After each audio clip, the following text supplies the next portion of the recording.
ఆ పైసలతోని పట్టు కొనుక్కో. పాత బస్ స్టాప్లో అంత రద్దీ ఉండదండి, కొత్త బస్ స్టాప్ అయితే బెస్ట్.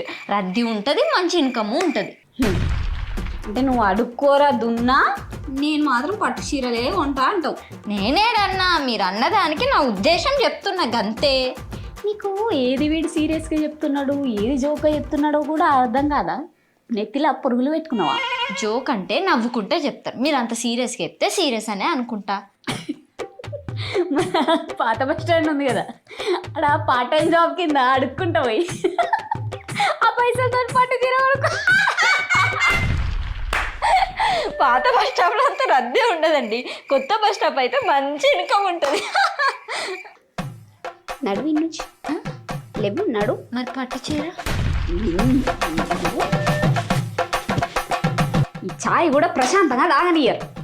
ఆఫీస్కి పోయింది నయం, తయారన్నా అవుతా.